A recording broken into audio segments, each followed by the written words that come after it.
呢一堆咧就係我嘅手袋啦。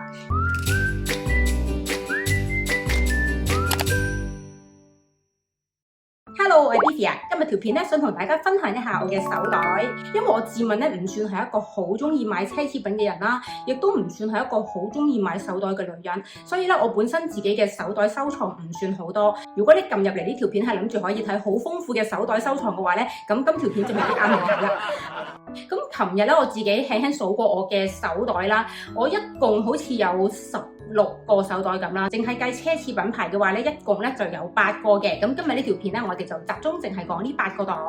戴翻個頭盔先，我自己本身對奢侈品牌嘅認識唔係好多㗎咋，咁所以今條片咧都係純粹想同大家分享一下我自己買過嘅手袋啫。呢一堆咧就係我嘅手袋啦，咁逐個同大家講解一下先。第一個咧就同大家介紹咗 Gucci 呢一個先，因為咧佢係我人生中啦第一個買嘅奢侈品牌手袋。咁嗰陣時點解我會買呢一個袋咧？嗰陣時呢個袋咧我記得都興過一排嘅，一出嗰陣都好多人買。初初我對佢咧都係冇乜特別感覺，因為咧好多人買咧，我見到都係用黑色，咁我冇特別中意黑色啦。但係咧某一日我突然間咧喺網上面見到佢咧，竟然有裸色嘅款喎，當下我係叮一聲俾佢驚豔到嘅，然後我就覺得啊，我好想買佢翻嚟啊，於是乎咧就買咗佢翻嚟啦。雖然買嗰下係幾肉赤，但係咧用落我覺得佢都係值得嘅。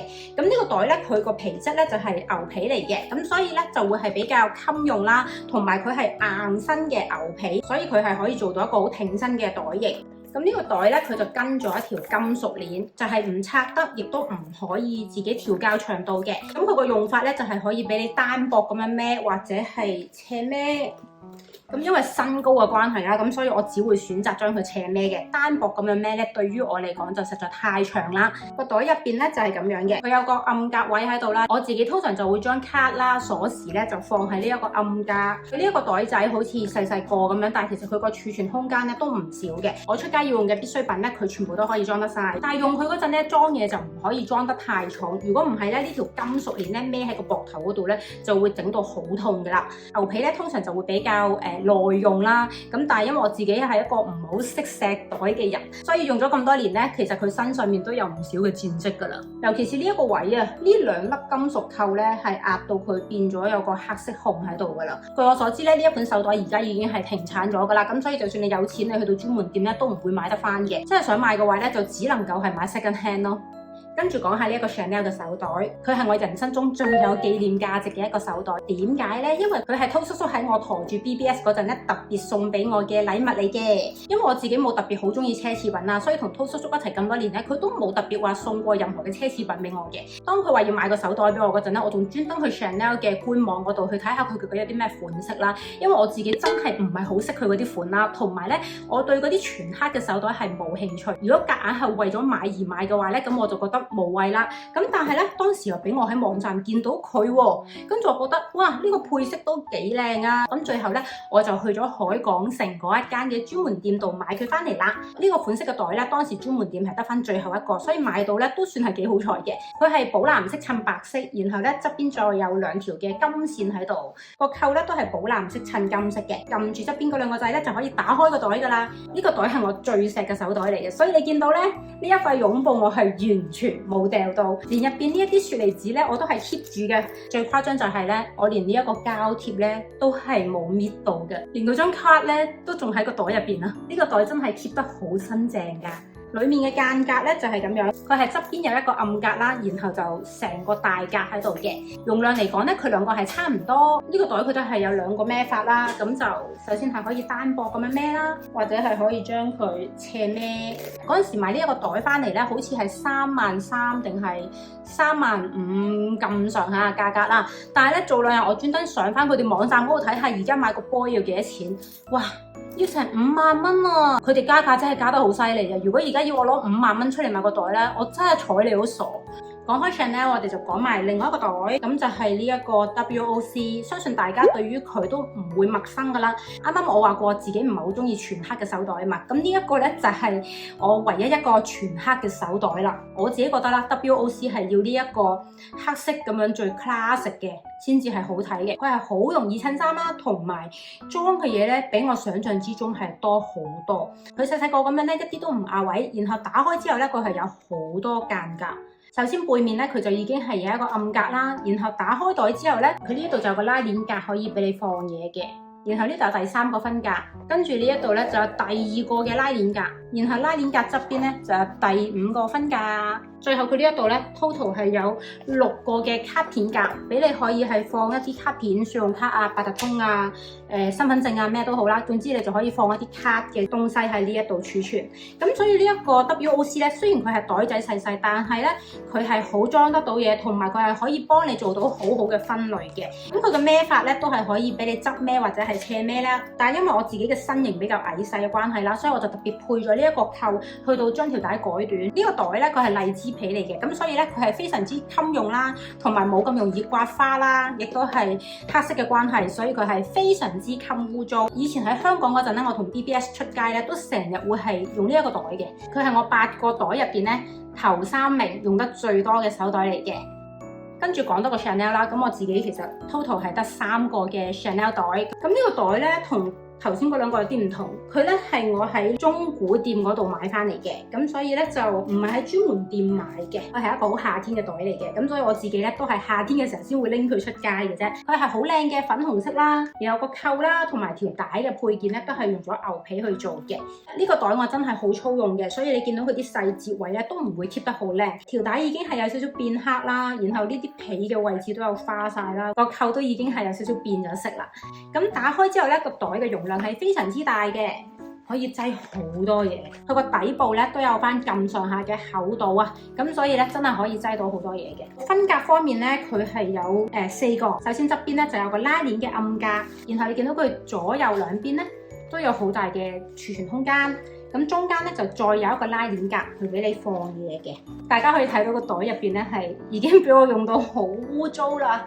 呢個袋買翻嚟咧係超級抵，嗰陣時好似係5000蚊就已經係買咗佢翻嚟噶啦。咁我琴日咧上網去到揾過，如果咧喺一啲二手網站要買翻呢一個袋款的話咧，佢而家好似係去到2萬蚊左右，賣唔賣得出我唔知啦。但係我就見到有人係咁樣標價咯。跟住講一個我買完翻嚟係有後悔過嘅袋，呢個款咧我記得出嗰陣佢係有個名叫做酒神包，佢新推出嗰陣咧，我覺得呢個袋款係幾靚嘅，咁所以咧我就嘗試學人網購咁樣買翻嚟，就唔係專門店，係網購。嗰陣時網購我又傻更更啦，因為第一次學人網購買手袋啊嘛，咁我就冇睇清楚佢嘅 size， 淨係見到佢話唔知細 size， 咁我就撳掣買咗佢翻嚟。當收到嗰下我先發現，哇！原來佢細到咁樣㗎，我真係冇諗過佢係細到咁㗎喎。咁所以咧有一刻我就覺得，喂，搞唔掂喎，咁細裝乜嘢啊？不如退貨啦。但係濤叔叔又同我講話個袋都幾靚啊，不如你 keep 一陣先啦，諗清楚先啦。咁所以就冇退到。然後嗰一排咧又好興用呢一啲嘅細袋仔啦。咁我覺得佢個款都容易襯衫嘅。最緊要係咩？嗰陣時我都未生 BBS， 所以出街嘅時候咧真係可以好輕便嘅。咁於是乎咧我就 keep 住咗佢啦。咁但係咧其實呢幾年咧我真係好少會用呢一個手袋咯，因為對於一個媽媽嚟講咧，佢實在太唔實用啦。呢個袋嘅皮質咧都係好硬啦，所以佢可以做到一個好挺身嘅袋型。打開個袋之後咧，完全咧係一眼望晒佢係暗格都冇嘅。用佢嘅時候咧，你只可以係擠一啲最細件啦，同埋最簡便嘅東西啦。紙巾咧都唔好帶包新嘅出去，最好咧帶半包左右就夠噶啦。用嘅時候你可以將佢斜孭啦，或者直接拆咗佢條鏈，就可以將佢當係一個手提包咁樣拎住噶啦。就咁拎住佢嚟用都幾靚啊！然後就到 Valentino 呢一個嘅窩釘手袋，佢都係咁多個袋入邊咧頭3名使用率最高嘅手袋。但係咧，其實我當初買佢翻嚟嘅時候咧，都有一刻諗過要將佢退貨嘅。點解咧？因為佢係我第2個網購嘅手袋，因為網購冇實物可以睇。咁然後咧，我自己本身對呢一個名牌或者係一啲皮革呢一類嘅知識咧，係非常之少嘅，所以咧我就唔知頭唔知路嘅情況下，純粹見到佢個款靚咧，咁就買咗翻嚟啦。收到嘅時候先發現，原來佢係呢啲嘅小羊皮嘅質地嚟㗎。咁因為我真係一個唔識錫手袋嘅人，所以呢一個手袋嘅顏色加埋佢嘅皮質，俾我用嘅話咧，好似風險太大。咁我就想退貨嘅，但係咧又係濤叔叔，又係佢叫我 keep 嘅，咁佢就鼓勵我要 keep 翻佢，所以咧我又聽咗佢話就 keep 翻呢一個手袋啦。咁經過呢8年嘅摧殘之後咧，佢又即係都算生還到啊。的確係有啲殘舊嘅，同埋佢都有唔少嘅戰績喺身，可以見到個扣咧都有少少甩咗色噶啦，裡面咧仲恐怖。呢幾笪紅色咧真係抹唔甩啊，真係好污糟啊！因為呢個袋咧其實係我生完 BBS 之後咧都成日帶出街㗎，佢嘅顏色好容易襯衫啦，然後佢嘅容量都係好大嘅，咁所以咧好多時我諗唔到要襯咩袋或者懶得去諗嘅時候咧，我就會係攞佢出街㗎啦。咁喺咁高使用率嘅情況下，佢就係變到咁樣傷痕累累啦。咁呢個袋咧佢都係冇乜間隔可言嘅，打開之後佢只係得一個暗格嘅啫，佢都係可以側孭或者斜孭啦，將兩條鏈咧咁樣搭埋一齊咧就可以係側孭，但係如果斜孭嘅話咧，對我嚟講就太長啦。跟住係 Hermes 呢一個 Pico 天嘅手袋，咁我專登掛咗隻聖誕版嘅 Labubu 喺度，佢係可以着燈嘅。而家好多女仔都對 Hermes 嘅手袋非常之着迷啦。我自己對呢個品牌咧就冇特別大感覺嘅。咁未有呢一個袋之前咧，呢一個款咧就係唯一一個我想喺呢一個品牌入邊買嘅款式啦。咁然後咧就好多謝 Suan 嗰陣時幫我出到呢一個袋啦。佢係我唯一一個拍過開箱片嘅手袋嚟嘅。其實當年我真係冇諗過佢會幫我出呢一個袋嘅。咁所以佢最後咧，真係幫我買到翻嚟咧，我係非常之多謝佢，仲要係一個咁靚嘅顏色，佢都係其中一個我頭3位使用率最高嘅手袋，因為咧佢真係好容易襯啦，同埋係可以裝到好多嘢啦，亦都係非常之方便嘅一個手袋，尤其是湊住 BBS 嘅時候，你突然間要攞嘢咧，咁你一隻手伸入去就可以攞得到啦。咁但係咧，我真係唔係好識錫佢，所以咧經過呢3年嘅使用之後咧，其實佢個皮咧唔係 keep 得好靚，我冇專登去揾一啲嘢去到固定佢個袋型啊，咁所以咧佢個形狀好似都唔係 keep 得好好。你見到呢邊啲皮咧，真係唔係好靚咯。底下咧仲俾我整到有個印添，不過就唔緊要啦，因為我又唔係拎去賣或者做啲乜嘢，咁我自己用咧其實真係冇乜所謂。但係咧佢有個最大嘅缺點就係佢真係冇遮冇掩，同埋係0分格㗎，即係有包紙巾。咁所以咧擺嘢就要自己做翻少少分類啦。咁你攞嘅時候先至會方便啲咯。咁當年買嘅時候咧，佢好似係22,000定23,000咗緊，但係而家好似係咪去到3萬啊？最後呢個手袋咧都係我比較少用嘅，佢就係呢一個 Lady Dior 嘅手袋仔。我買佢翻嚟咧，最主要就係去 event 嘅時候用嘅。呢個袋嘅皮質咧就係羊皮嚟嘅，所以係好軟熟啦，同埋好容易可以刮得花。咁但係咧，因為我真係好少用嘅關係，所以目前為止佢都係好完整嘅。雖然佢本身係配咗一條肩帶，係俾你可以斜孭、側孭咁樣啦，咁但係嗰條帶對於我嚟講咧，實在太過長，同埋我覺得咧，將佢孭喺身咧唔好睇啊！我覺得呢個袋要係手抽咁樣先係最靚，所以嗰條帶咧已經唔知俾我放咗去邊度啦。佢係冇拉鏈嘅，咁攞嘢嘅時候你就要將佢呢度呢塊皮反出嚟，然後先至可以伸入去攞嘢咯。至於呢個袋嘅間隔咧，就係咁嘅，兩邊都有暗格，一邊咧就係有拉鏈，一邊係冇拉鏈咁解嘅啫。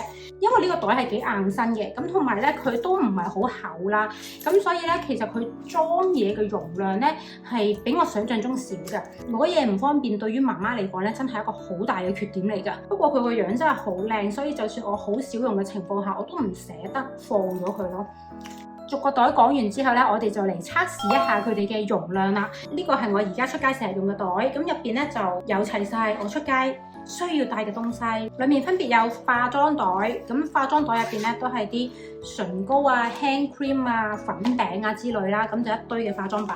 然後有2包紙巾，咁同小朋友出街咧帶1包係唔夠嘅，所以可以的話咧我都會帶2包。防曬、水電、消毒搓手液、消毒濕紙巾，跟住有 card holder 啦、鎖匙同埋耳機，最後咧有少量嘅零食。咁就萬一佢哋出街嗌肚餓嘅時候咧，我都即刻有嘢塞俾佢食啊嘛！呢堆就係我日常出街會帶嘅嘢啦。咁我哋就而家測試一下啲手袋究竟可以裝得落幾多嘢先。首先 Gucci 呢一個，好明顯咧，佢就唔可以將個化妝袋成個塞落去噶啦。咁所以咧，用佢嘅話咧，我哋都係有限度咁樣去帶化妝品啦。其實佢已經裝到80成嘅必需品㗎啦，咁係叉電啦、零食啦，同埋唔可以帶2包紙巾，仲有一啲唔係好必要嘅化妝品，我就塞唔到落去咯。Chanel Boy 呢一個袋嘅容量係咁樣，佢係擠唔到防曬啊，所以佢比 Gucci 嗰個係爭少少添。挑戰下呢一個 WOC。因為佢入邊係有呢一個插卡位，所以咧我哋可以唔使成個卡 holder 放晒落去，咁淨係揀翻啲需要用嘅卡咧放入去就 OK 啦。唔好睇佢袋仔細細，其實佢真係裝到好多嘢，佢只係裝唔到完整嘅 card holder， 同埋咧擠唔到呢個防曬，其他必需品咧其實佢全部都可以裝得晒。然後嚟個更加細嘅袋，咁呢個袋要裝嘅嘢咧真係非常有限。佢個容量係真係有啲細嘅，咁但係呢個細袋嚟㗎嘛，所以都無可厚非。Valentino。咁呢個袋咧，佢仲可以裝多一支防曬落去，所以咧就比頭先 Chanel 嘅容量係再多啲。呢兩個根本上係試都唔使試就知道，所有嘢係可以裝得晒啦。終於可以成個化妝袋放晒落去啦，然後又可以放水電啦，全部嘢亂咁劈晒去，跟住仲係依然有好大嘅儲存空間。但係其實用呢個袋咧，你都唔可以裝得太重，因為佢呢條鏈嘅關係，你太重嘅話咧，孭得耐個膊頭都係會痛㗎。放埋呢一個。輕鬆裝晒所有嘢，但係裝晒所有嘢之後咧，其實呢個袋已經係 full 咗噶啦。同埋因為佢係冇間隔嘅關係，所以入邊啲嘢係有啲凌亂嘅。最後試埋 Lady Dior 呢一個袋仔，究竟裝到幾多嘢落去啦？呢個應該係極限啦。其實佢個容量唔算細嘅，但係都係嗰句啦，佢擠嘢同攞嘢咧真係唔咁方便，所以咧就唔適合湊住仔嘅時候用咯。唔知大家睇完我呢一堆手袋之後有冇咩想講咧？不妨喺下邊留言同我講翻。咁就今日條片係咁先，嚟緊 Facebook、IG 同下條片再見啦，拜拜。